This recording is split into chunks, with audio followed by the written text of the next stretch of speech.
Good afternoon, everybody, and welcome back to the channel. We're about to start a new project, and I wanted to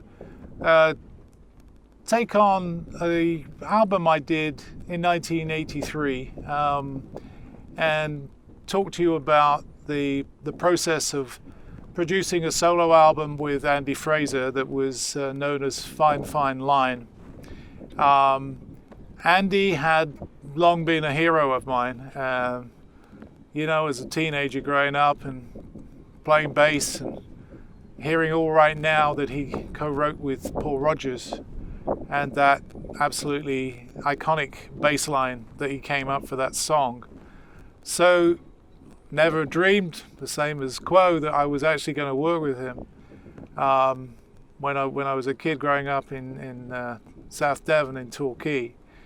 So it was like a dream come true when Kim Turner, his manager and former drummer in the band Sharks, had asked me, invited me over to Los Angeles to meet with Andy and begin the process of recording the tracks that became that album.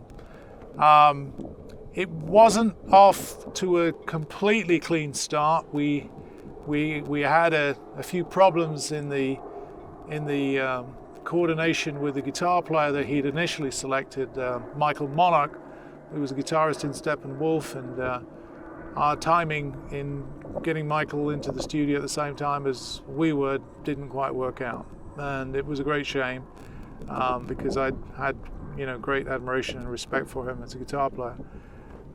So we had to reconvene, and I returned a few months later after Andy had auditioned and selected Michael Thompson as the guitar player on the project.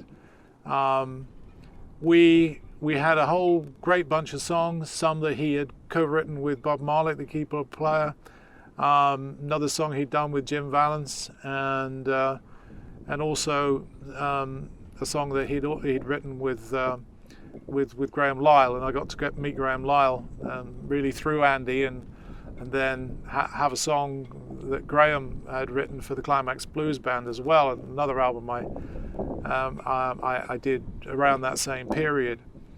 So we'd selected Skyline Recording in Topanga Canyon. Everything was still all analog. There's no digital equipment. We had a Studer A80 2-inch 24-track and an MCI 600 series console. Two great recording rooms, one off to the left where we put the drummer Tony Bronigal, and I basically tried to set the rest of the band up in the control room with me. Andy I set up with a mic at the back of the room, and Michael we'd put his cabinet out in the other studio so we could crank his cabinet up there without having any spill onto anybody else. And Bob's keyboards were all DI'd, and the same with Davey's with bass that was a DI as well. So the tracking went pretty well. I mean, this was a pretty well-oiled bunch of players, LA players. And Andy had been rehearsing with them up at his house, so we got off pretty well on the second time round, and got these tracks nailed down quite quickly. Anyway, what I've done is I don't have the footage of the recording or production process or even the mixing process like I did document for you for Quo. But I do have the original masters, or at least digital copies of them, and so I've started to work on these songs in terms of remastering them, or I should say actually mastering them for the first time, because an interesting thing happened here that I'd mixed the album, and Chris Blackwell became interested in putting it out. At the time that we'd cut the album, it was all financed by Kim Turner, his manager, and Kim was going to shop it around to different labels when we completed. But I think because of the long association Andy had through Free with Chris Blackwell, Chris got to hear it first and said he would put it out.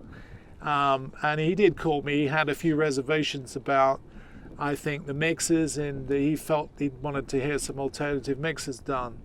How it all transpired, I don't quite know, but Hugh Padgham was enlisted to remix the album. It seemed to make a lot of sense in a way for somebody like Hugh to do it, because at that point he had a #1 with Every Breath You Take with the Police. So, you know, that credibility would have helped hopefully the sale of the album. But I wasn't involved in the mixes that actually got released. So now I think it's time, after all these years since 1983, that I put these up as part of a little insight into the things that go on. I mean, here I am remixing the Quo album, and I'm now talking about an album that I produced, recorded, mixed, but my mixes didn't get used. But now you're going to get to hear the original versions of the songs as I had intended them to be released. See you later.